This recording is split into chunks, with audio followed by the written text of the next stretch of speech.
All right, everyone, welcome into the first edition of the 2017 season of the Daily Reflector's Fearless Football Forecast. I am Daily Reflector Prep Sports beat writer Jordan Anders. This is Daily Reflector everything writer Ronnie Woodward. The versatile writer. Yep. Back on the forecast train here for another year, and we are out currently live on location at South Central, the football stadium at South Central High.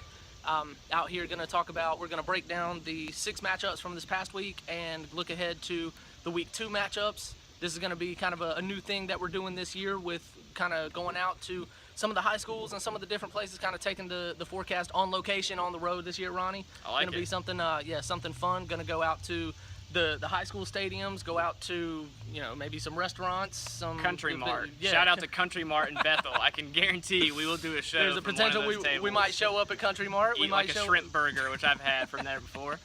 We might show up. We might show up pretty much anywhere. So we're going to be doing this on location this year. Going to have some fun and going to be looking at last week's games and looking ahead to what's coming up in week 2. And Ronnie, I think we'll start off, since we are at South Central. We'll start off with the 2 teams that won last week, and South Central was one of them, getting a big win to open the year at home against Green Central, against a team that had kind of handled the Falcons for the last couple of years. But I think there's a lot of excitement about this team this year, and a lot of confidence with this team, with the playmakers that they have, and they were able to come out in the second half and they were able to come from behind in the third quarter and kind of pull away and take a big win over the Rams. That I think is really going to kind of help set the tone for this Falcons team this year. Yeah, who are you going to pick in that one? I think. Well, you talking about last week with the this one. Oh, this week. This week.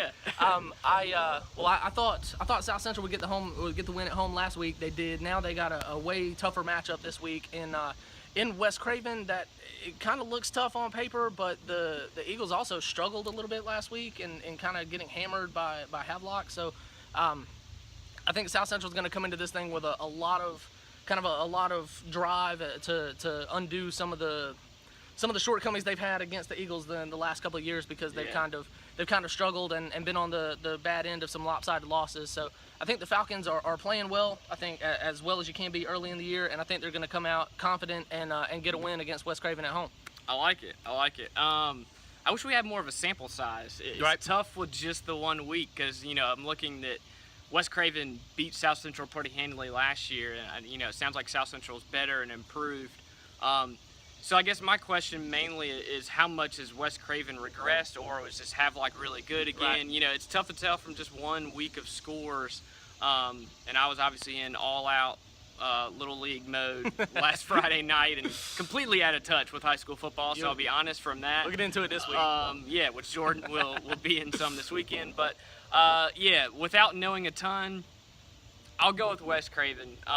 Just because, they beat South Central 42-13 last year. Again, if that's a completely different West Craven team, I apologize to my Winterville peeps. I'm completely wrong.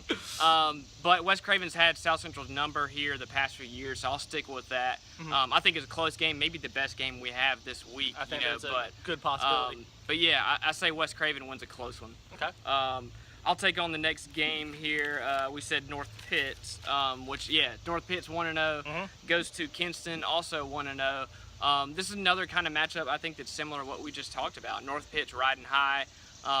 Garrett Wingate, first game, gets a win. I mean, this was a Panthers team, not so much like South Central. South Central's kind of turned the corner a little bit the past year or two, but North Pitt was 2 wins combined in the last 3 years. Three wins in the last 2 years. This was a team that really, really was kind of at, or nearing rock bottom a little bit and needed something. But to come out and get a huge win week 1 and win it convincingly too, score a ton of points.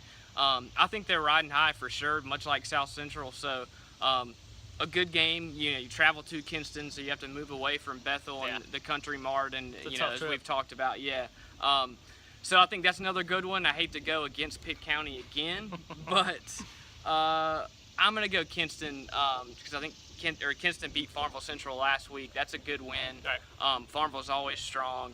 At home, I'll go with Kinston in a close one. Agreed. And Kinston, North Pitt, that was a huge win for them, like you said, but this is this is a whole. This isn't South Central going from Green Central to West Craven. This is going from a 1A South Creek team that struggled to a Kinston team that has been really good the last few years. I think North Pitt goes up there. They improved a lot against the Vikings last year. Went from a 53-0 loss to a 26-6 loss last year. I think they're competitive, but I think Kinston definitely gets the win. Okay. And that's our only matchup of teams that are 0-1 this week. Everybody else in the in Pitt County is 1-0. Yeah, exactly. Excuse me. And going to the 4 teams now that came up on the short end in week 1, and the first team of those that we'll hit is Aiden Grifton going to take on Pamlico in a matchup of teams that last year the Chargers handled Pamlico en route to what turned out to be a really good year. A lot of question marks against for Aiden Grifton, especially on the offensive side, that didn't really get a whole lot of answers in a 26-0 loss in week 1 against Southside. So I think the Chargers going on the road definitely looking for some answers, and made some offensive plays, were able to get down into the red zone a couple of times against Southside that maybe had they been able to convert might have changed the tide a little bit, but they turned the ball over both times and then just kind of had issues with turning the ball over. So I think if they're able to go and start strong, then I think they'll be able to kind of move past that rough start in week 1. But it's hard to say with Pamlico coming off a convincing win against Mattamuskeet last week and wondering how much better they are. Kind of a situation with North Pitt where you don't know how good they are versus how down Mattamuskeet was. So I think this is a challenge for the Chargers, probably more than it has been in the last couple of years, and I think there's still some learning to do there, and I think they'll take another lump on the road, and I'm going to take Pamlico there. You're taking Pamlico, okay. I guess if anything, I don't want to start 0-3 picking against Pitt County teams, so I'm going to play a homework card, and I trust my man Paul Cornwell too. Yes. I think you're right. I think they could have a rough time here this first month or so, and you're going to have to kind of feel some things out. But without knowing a ton about the personnel, I bet they have a running back or two who can break free for a long gain. So I'm going to say Aiden Grifton wins a potential shootout. Right. He's going to have to score some points to do it. But I'll take the Chargers in that one so I can break my streak hating against the Pitt County squads. This is a fun one. The next one here, Jordan, I'll take this. Conley at Rocky Mount. Yes. Both teams, as we've mentioned, are 0-1. Both teams gave up a lot of points last week, and that might be a theme, at least for the Viking side, at least for now. Most likely.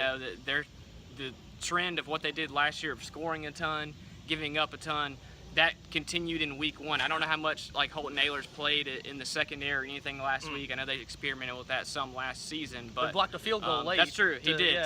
He had a part in some role of defense and special teams, I imagine. But traveling to Rocky Mount's a good team. We talked about this, I think, last week or so. Right. This is a potential with both teams in 3A. These are two of the better 3A teams in the eastern part of the state. Definitely. This is a state playoff type of game, even though both teams are 0-1. To be frank and obvious, probably going to be a lot of points both ways, and that includes Conley's offense. Don't get me wrong, Conley can score with the best of anybody. It's just a matter of can they make enough stops. Right. So, Holton Ahlers is the best player in the state, probably one of the best players in the state. Probably, yeah. I don't think he lets them go 0-2 for a prediction. He scores a bunch of touchdowns. He maybe gets a late interception. They find some linebacker that can make a tackle or something late. I'll go with Conley and my man Ahlers. Don't start 0-2, and they go win at Rocky Mount. And what's probably going to be a tough game for sure. But I'll take the Vikings. Definitely, and like you said, I think early. We're getting a low battery message. There you go. It's the first week of the year, man. We're trying to work all the kinks out here. Yeah.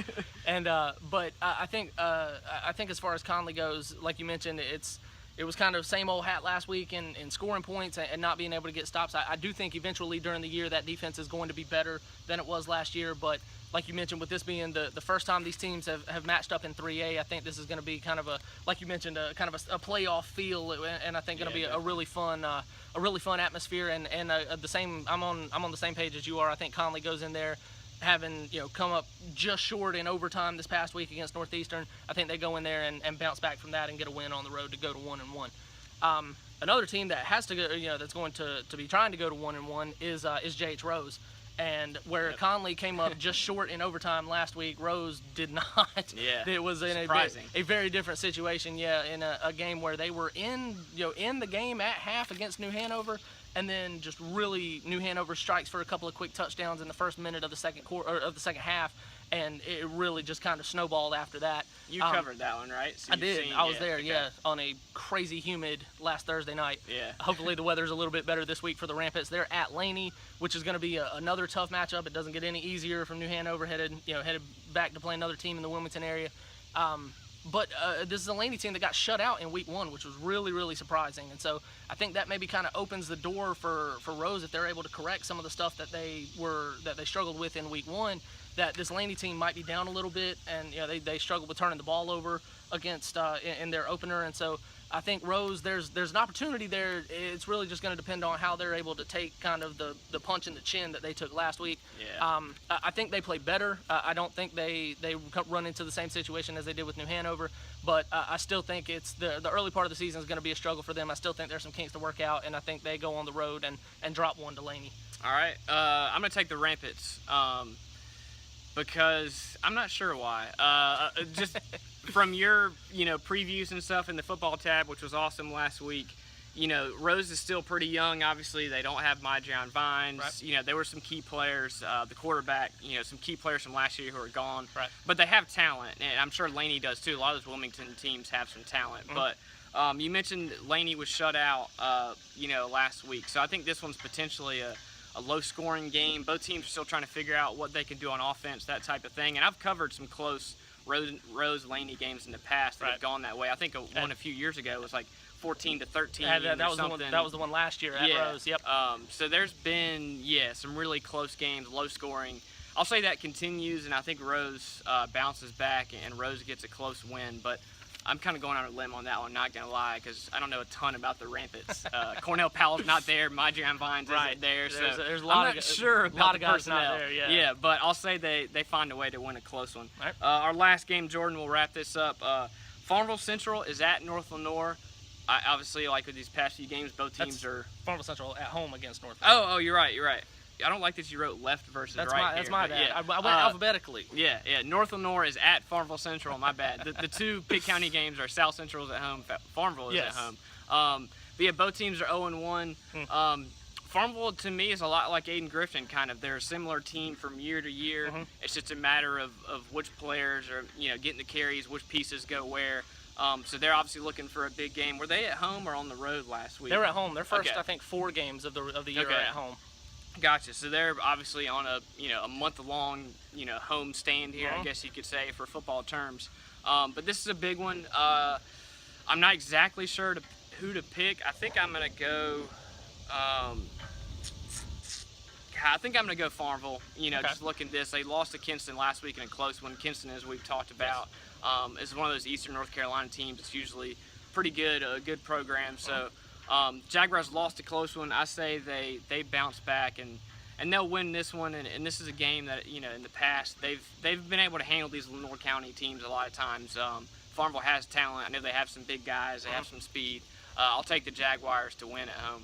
Agreed. I think the exact same thing in terms of Kinston. I know last week Coach Scott Gardner was a little frustrated early in the week because that was a very winnable game for them, that they had opportunities early or had opportunities late and weren't able to pull it out. So I think this is a matchup, a team that they beat last year, a North Lenoir team that's a lot better than they have been in years past. I know last year they kind of took a huge jump, and Coach Gardner, talking to him this week, thinks that they are just as good this year as they were last year. But I think that the Jaguars take care of business at home and go to 1-1. And that wraps up the 6 games. Yeah, that's the 6 games. We knocked this out in 14 minutes this week. We're a little lengthy. We'll work on paring that down next week. If you want us to come to your spot, let us know. We'll be out. We'll be out everywhere. You can hit us up at janders@reflector.com, or Woodward@reflector.com. And if you want to throw a little incentive in there, we'll show up and do a. The incentive's not necessary, but it's nice. Some free food or something. We'll show up and do the forecast from wherever. So thank you guys for tuning in. It's fun to be back. We're looking forward to a great season, and thanks for watching. We'll see you next week.